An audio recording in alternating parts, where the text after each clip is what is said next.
Now that is what I like to call a Carolina win in Carolina. As the Leafs head into Carolina on a second night of a back-to-back, and they beat the Hurricanes 3-1. And with that, they've now improved to 7-4-2 this season. And look at that. We're feeling pretty good about ourselves, don't we? Like, first off, right off the bat, this team, after coming off a close game against the Boston Bruins, they go into Carolina on a second out of a back-to-back, and we know bad things were going to happen. Well, technically, first off, you're facing a Carolina Hurricanes team, which was, you know, infamous for that damn Zamboni driver game, just to clear that out. But not to mention, not just because of that, it was also on a second out of a back-to-back, where, of course, you had to travel. There's no train, ice, there's no open skate or anything. It's just, you got to do what you're supposed to do. And we heard the news that Eric Kallgren will be the starting goaltender for Samsonov until further notice. And look, listen, we know what happened with Samsonov. We know it was a leg injury. He did not come back to the Bruins game, and you know what? It was not that good. But also, you destroy the crap out of Freddie Anderson, which, don't get me wrong, he was a good goaltender. But he made some stinkers, which was not a good move, but who cares at this point. But he still played a good hockey game in Carolina. First period was, oh boy, a disaster because within 7:28 to go in the third, well, actually with I'm assuming within the penalty time, 7:28, Justin Hall gets called on a cross check, and the Leafs go on the penalty kill, and while Carolina goes on the power play, not that great. And then of course Carolina scores on the power play. Oh my God. Scores 8-11. Steven Nozin scores on the power play, assisted by Brent Burns and Svechnikov. And just like that, you're now down 1-0. But hey, it could have been worse. You could have been down by 1. And of course Carolina outscores the crap out of you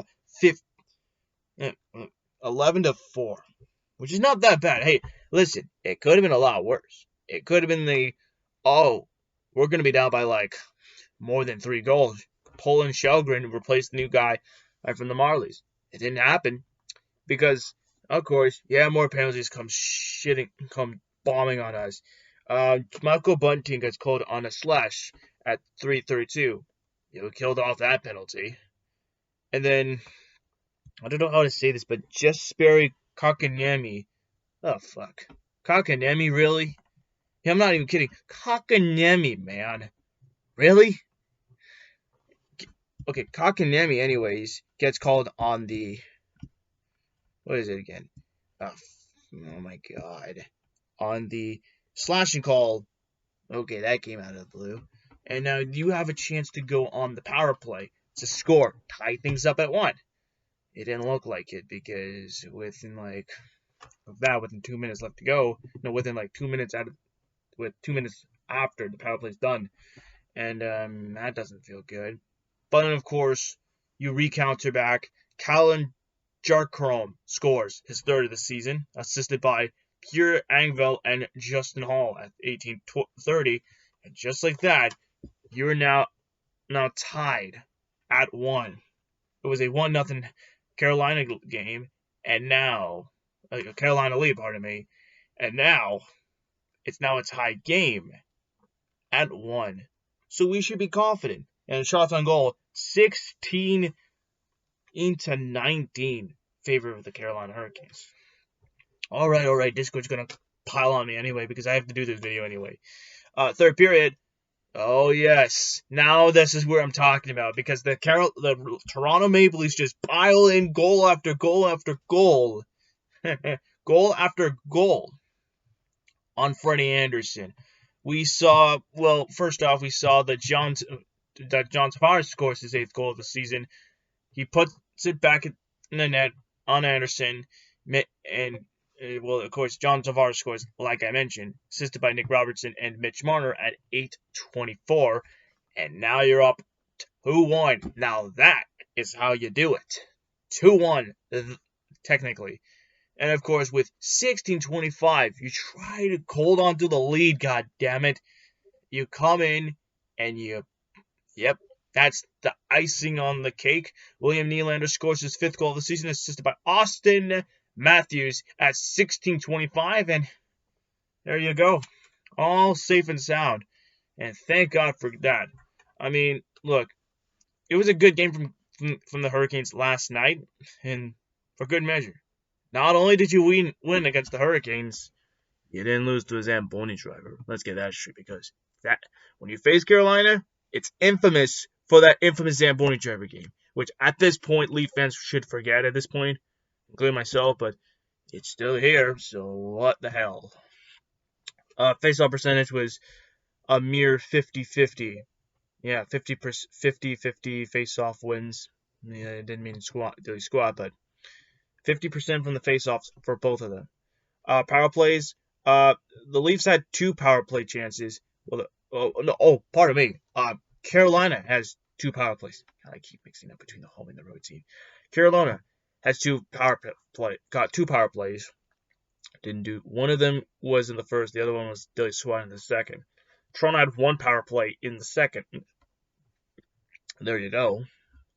Hits-wise, the Hurricanes made 25 hits, while the Leafs had 17 hits. Shots on goal, 30-21. Well, of course, Carolina outscored the hell out of you, 11-5. And, yeah, what can I say? Freddie Anderson, I mean, look, he's a good goaltender, don't get me wrong. But sometimes he can put up he let let stinkers come in, and he's also injury prone. He only had 3 goals. He had 21 saves against. He made 18 saves, and he had a save percentage of .857%. There you go. Eric Kallgren, on the other hand, had 30 saves. He had 30 saves against. He made 29 saves. I mean, it had a save percentage of .967. And let me tell you, Kallgren was a beast in Raleigh. It feels pretty good because the Toronto Maple Leafs have beaten 3 good teams after losing after losing 4 consecutive straight, which shouldn't have happened. You find a way to go in the month of November, and you're playing a damn good game. You beat off Philadelphia, you beat off Boston, you beat off Carolina. I mean, hey, it's pretty good. Look, listen, I understand they're good teams, okay? I understand that. I totally get that. Oh, the schedule isn't going to be all sunshine and rainbows for the Leafs. They're going to probably stink, and they're going to completely get ass whooped. And you know what? I say, you know what? Screw that. It doesn't matter. Because next game, well, actually, it's going to be even more tougher because you're against the Vegas Golden Knights. Oh, boy, that's going to be fun. If I can go back, yeah, Vegas just beat off Montreal on Saturday night, 6-4. Thank God, because if the Montreal Canadiens came back and beat the Knights, yeah, you would have been screwed. So, yeah, their record as of right now, 11-2-0. That's how good the Golden Knights are right now, fellas. That's how good they are, y'all.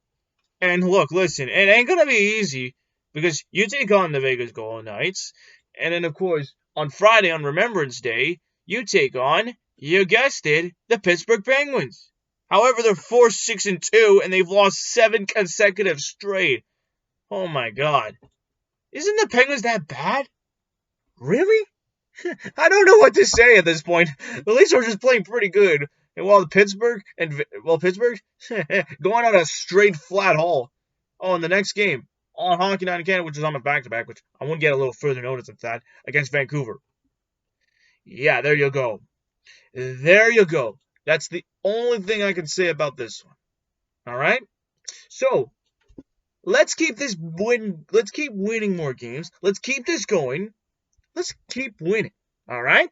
I don't want to lose. Losing ain't going to cut it. I don't want to lose. Losing is not what we want to do. All right? Look, we're called the Leafs. We're not going to lose every game, god dang it. But it's regular season. you're going to probably choke in the playoffs, but who cares? You got to do what you're supposed to do. Bring on Vegas, baby! Because next off, the Leafs take on the Vegas Golden Knights in Toronto at Scotiabank Arena. Let's see how that goes.